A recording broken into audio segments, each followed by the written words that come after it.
ناظرین، کبھی کسی شخص کے رویے سے تنگ آ کر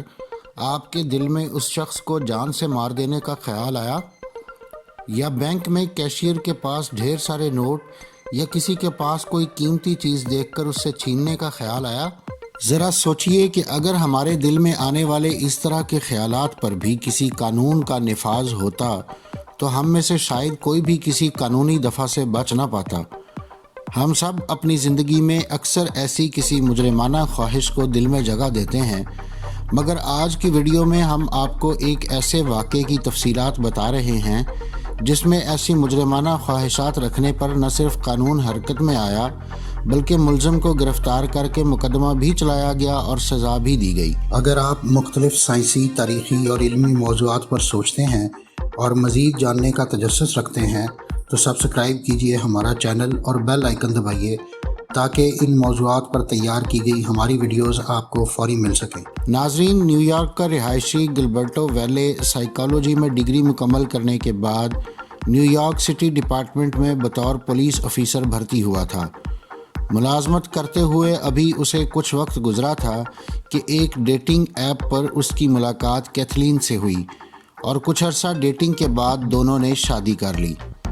اور پھر جلد ہی گلبرٹو ایک بچی کے باپ بھی بن گئے۔ زندگی خوشگوار انداز میں گزر رہی تھی اور دونوں میاں بیوی اپنی بچی کے ساتھ پرسکون زندگی کا مزہ لے رہے تھے۔ پھر اس خوبصورت کہانی میں ایک خطرناک ٹوسٹ آیا جب ویلے نے اپنا کمپیوٹر خراب ہو جانے کی وجہ سے اپنی بیوی کا کمپیوٹر استعمال کرنا شروع کر دیا اور کیتھلین نے اپنے کمپیوٹر پر ایک سافٹ ویئر انسٹال کر دیا تاکہ یہ پتہ چلایا جا سکے کہ کہیں ان کے شوہر کا کسی خاتون کے ساتھ چکر تو نہیں چل رہا، مگر جو نظر آیا وہ ان کے وہم و گمان میں بھی نہیں تھا۔ انہوں نے دیکھا کہ ان کے شوہر نے آن لائن خواتین پر تشدد اور جنسی حملوں کی ویڈیوز دیکھی تھیں اور ایسے فقرے بھی سرچ کیے تھے کہ کسی عورت کو کیسے اغوا کیا جائے یا انسانی گوشت پکانے کی ترکیبیں۔ اس کے علاوہ انہوں نے انٹرنیٹ پر عجیب و غریب جنسی خواہشات کے لیے بنائے گئے فورم پر جنسی حملوں اور آدم خوری کی تفصیلی کہانیاں بھی پوسٹ کیں اور اس فورم پر ان کی I D girl meat hunter یعنی لڑکیوں کے گوشت کا شکاری تھی۔ کیتھلین نے دیکھا کہ ان کے شوہر دیگر مردوں کے ساتھ مختلف خواتین کے اغوا اور انہیں تشدد کر کے قتل کرنے کے منصوبے بھی بناتے رہے، یہاں تک کہ ان کا شوہر ان پر بھی خوفناک تشدد کرنا چاہتا تھا۔ اس بات سے وہ اتنی خوفزدہ ہوئیں کہ فوری طور پر اپنی والدہ کے گھر منتقل ہو گئیں